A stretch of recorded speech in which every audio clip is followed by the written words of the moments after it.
Welcome back to Positive Connections Radio and HALT and Call for Backup. I got my buddy here, Jim McLintock. Jim, how's it going today? Hey, I'm good, Mike. It is a beautiful day in our neighborhood. How's it going on your side of the planet? Not bad at all. Hey, today we're going to talk about the 12 steps of recovery. And we're going to talk about the 12 steps of recovery as it relates to secular recovery. So we took out all the stuff in there that talks about any kind of religion, spirituality, and it makes it a little bit easier to understand. Anybody can work these steps, and it's suggested to work them with someone that you trust, someone that is a mentor to you, maybe someone that has already gone through the steps, but it's a good design for life. You know, it's interesting, Mike. So many people in recovery are trying to find their way back to healthy living, healthy choices, healthy lifestyles, healthy coping skills. And sometimes there's a struggle for clients to actually begin a 12-step program. Sometimes it's confusion about it. Sometimes it's like you were talking about, they don't like the religiosity that has been connected to it over the years. I think it started in the 1930s, as I recall, right during the Great Depression, in that time frame was when Alcoholics Anonymous started up. And one of the things that I like to help people with is getting a solid understanding of what the 12 steps are, to not be afraid of them, because you've heard me say it on these shows before. The 12 steps have wisdom for everybody. You don't have to be in recovery to get a solid understanding of how to take care of yourself, how to make healthy choices for yourself, how to process things. So, and Mike, I've always been, and I mean this, I've always been mesmerized when you start talking about the 12 steps, when you start talking about the No Matter What Club and your journey, how you've helped others, where you find clients dragging their feet. So why don't you take it from here, Mike? Why don't you dive in and just let it rip? Why do you think that people don't know what the 12 steps are? And what do you think, Jim? It's like not investigating. Like, a lot of us don't want to see what these steps are all about. And if I ask a crowded room of people that are in recovery, if they've ever read the 12 steps, looked at them, were ever interested in knowing what they were, once you find out what they are, you'll probably agree that it's something attainable. And it's something that's very attractive to have for your life, and these tools that they have in these things. And they're 12 steps. And the first one is, let's go by the original one. So the original, we admitted that we're powerless over alcohol, that our lives have become unmanageable. And when a lot of people see, we admit that we're powerless. For first responders, that's a tough one. I'm not going to admit that I'm powerless over something. I'm not powerless over. That's a weakness. I mean, what will everybody say when they know that I'm powerless over something? And, my life's not unmanageable, is it? Okay, well, let's look at the consequences of my drinking. Let's look at the consequences of whatever I'm doing. And we can just take away that alcohol. And matter of fact, we can even take away powerless. This is a rewrite of it. Instead of saying we admitted we're powerless over alcohol or anything else you want to put in there, that our lives have become unmanageable. We have to admit that, right? We have to admit that we have a problem. This is a rewrite. Secular version. Number one, we admitted we had a problem and that our lives have become unmanageable. Just admitting that we have a problem. I got a problem. What am I going to do with it? Right? I don't know what to do with it, but I do have a problem. And remember the stages of change. The stages of change, Jim, are, and you know it as good as anybody else, and anybody working in therapy do know this. The stages of change is, if you're in pre-contemplation, you're just saying to yourself, well, everybody's saying I have a problem, but I don't believe it. They have a problem for saying that I have a problem. The contemplation stage is, I think I'm having a problem. I think I have a problem, but you know what? I'll get around to it later.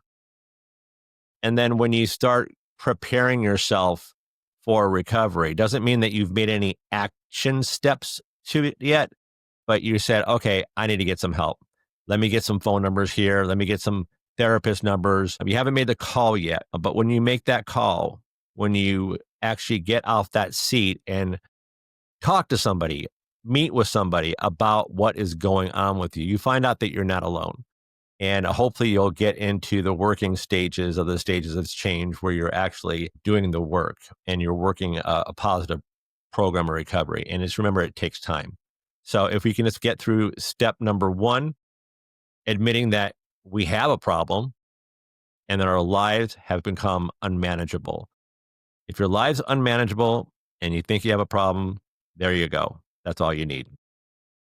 Mike, you asked at the beginning of this, why do people struggle with the 12 steps and actually taking accountability and going to a 12-step meeting? One of the first things that came into my mind as you were talking about, the stages of changes, I don't want to admit that I have a problem. Admitting that I have a problem is going to open Pandora's box.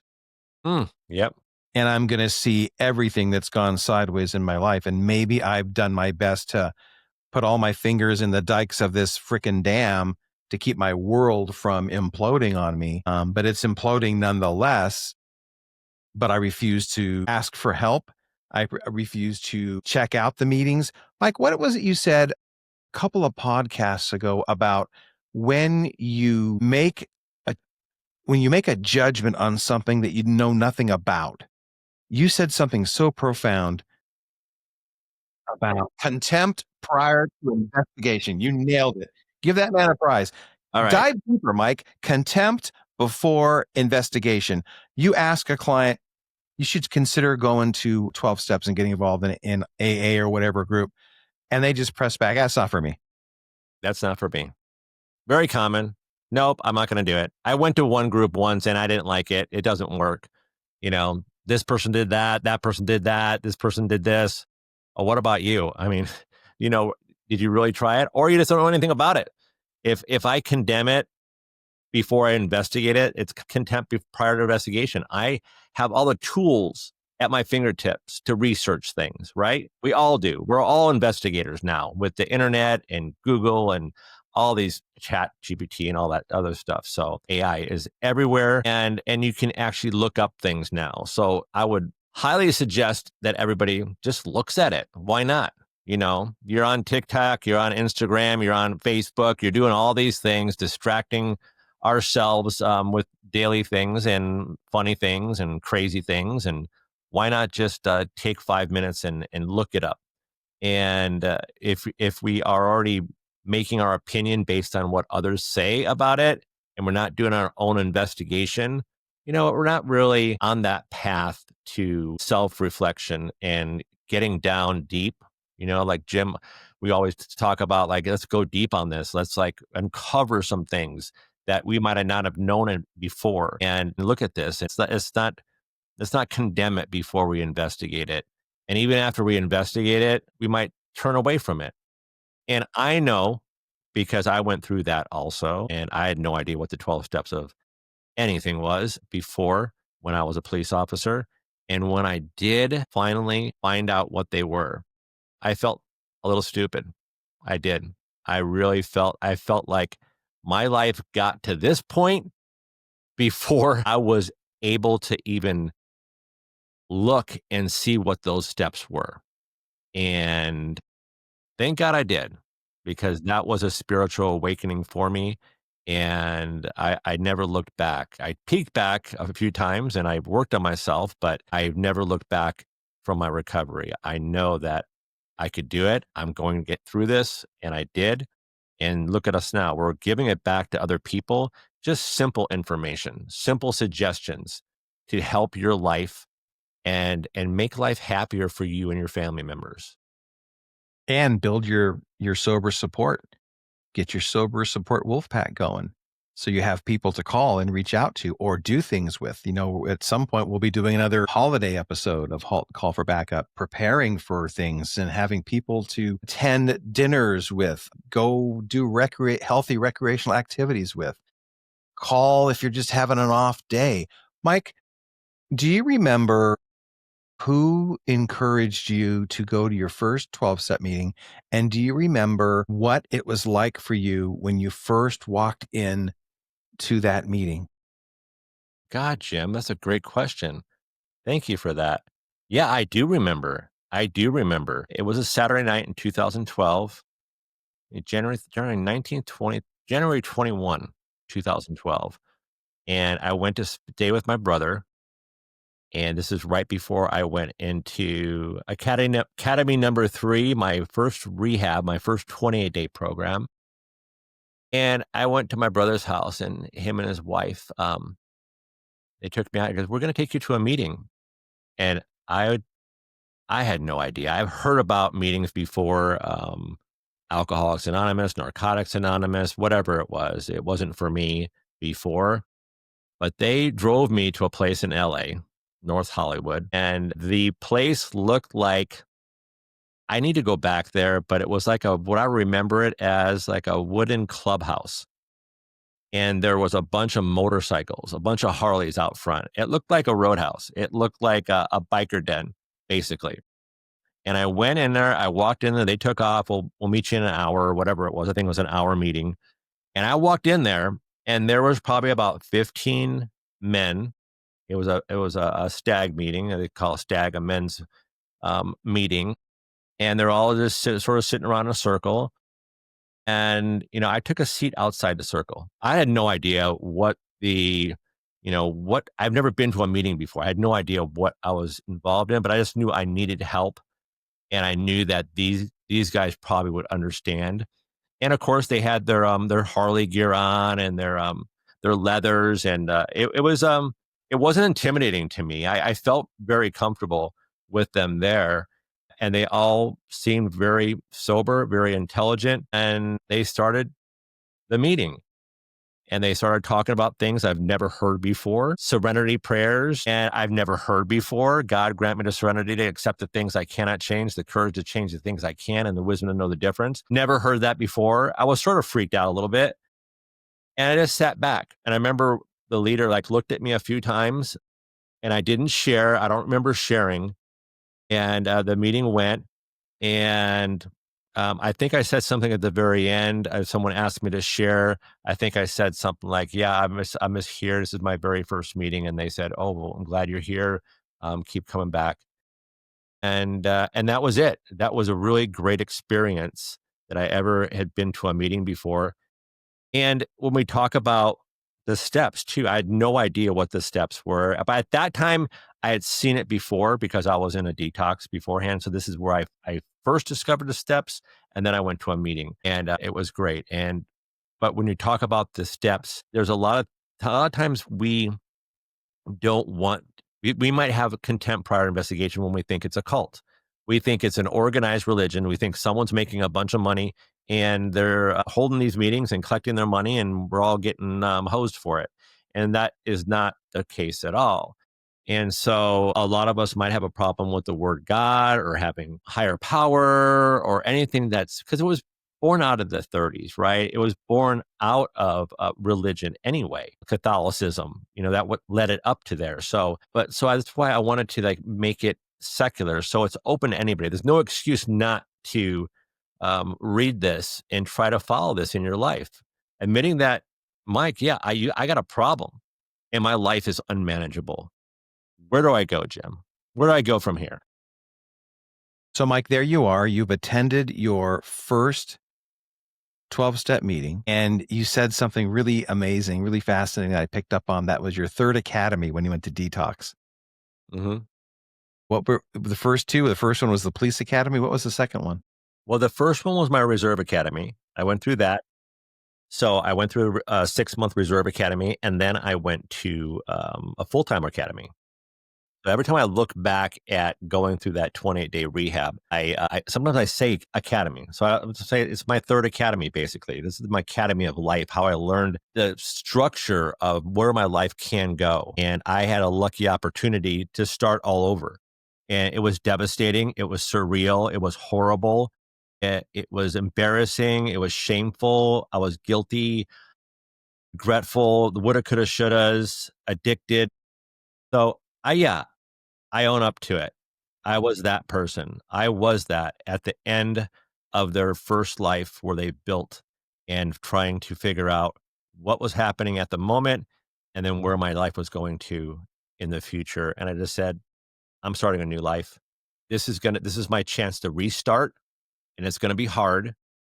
And it took several years to find out what my passion is. Like, I know my passion is to be intelligently selfish, put my recovery number one in front of everything, not meaning that everything else in my life is lower in value. However, it sort of is.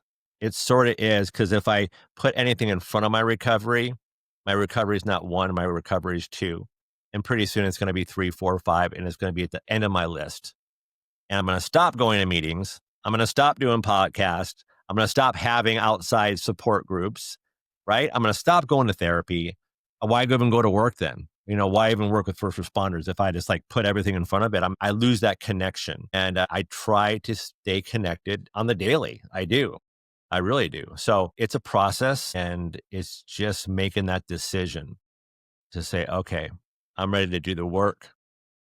It's going to be hard. We go through hard things. We do hard things. We're trained for it anyway. It's going to be hard, but I'm going to get through it. Is it going to be tough? Yeah. Is it going to be painful? A little bit. Yeah, it's going to be a little painful, but I'll have to work on my shame. I'll have to work on my guilt. The one thing I have to do perfectly for me was not drink again, right? And I Yeah. didn't. Yeah. Or use drugs. 12 steps, secular version. We admit we have a problem and that our lives have become unmanageable. Who wants to admit that? You were talking about that earlier. And that's step one. Admitting, having the courage to admit, Mike, we're emergency responders. We're former emergency responders. Now we're in the counseling field helping emergency responders. And that's what the basis of this show, Halt and Call for Backup, is.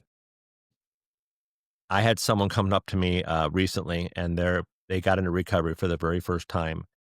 And they said the hardest thing that they had to do was go to their command staff and say that they have a problem. But they did it because, they knew that they did, and they didn't want to hide it anymore. That secret was so strong. They knew their life was going to be destroyed eventually. So it's huge. It might be the scariest thing you've ever done in your life, but you do it and you have a sense of freedom. You said there in so many podcasts, you're as sick as your secrets. Damn right you are. Yeah. Yeah. So going to a 12-step meeting and actually engaging in the step work and not just buzzing through each step, but I know that the sponsee-sponsor relationship, if you're a good sponsor, you're going to have your sponsees digging into these steps. Yep. And as a sponsee, you're not going to leave, you're going to want to not leave any stone unturned, one step at a time. Yeah, exactly. And this shouldn't, I mean, when people are listening right now go, oh, they're talking about alcohol. They're talking about Alcoholics Anonymous. We're just talking about a better design to live your life, right?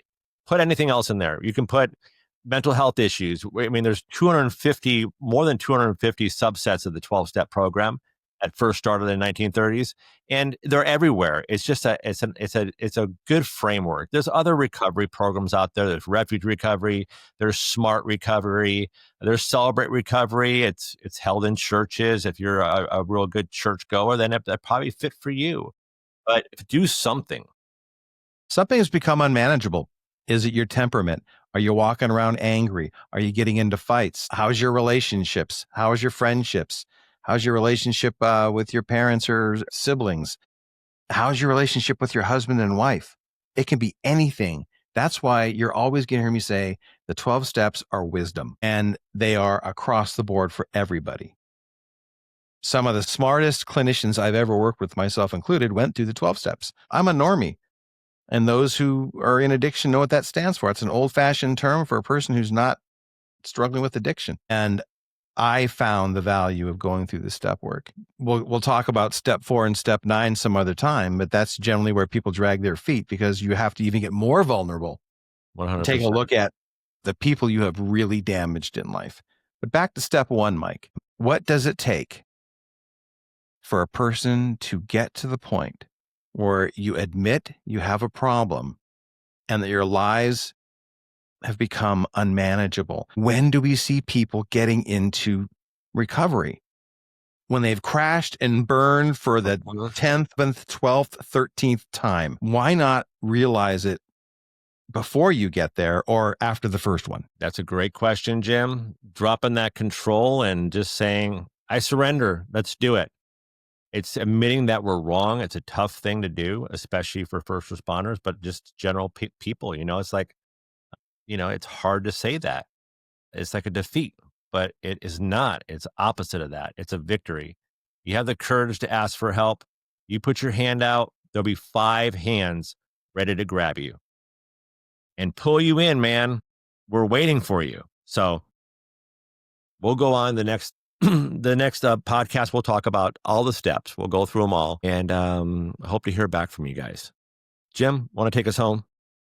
Y'all, when you're struggling in life, things aren't going well, take a step back, take a hard look at your life, have no fear, reach out, ask for help, be courageous, and HALT. Call for backup. Take a close look at step 1. Give it a go. What's the worst that can happen? Don't get fooled again.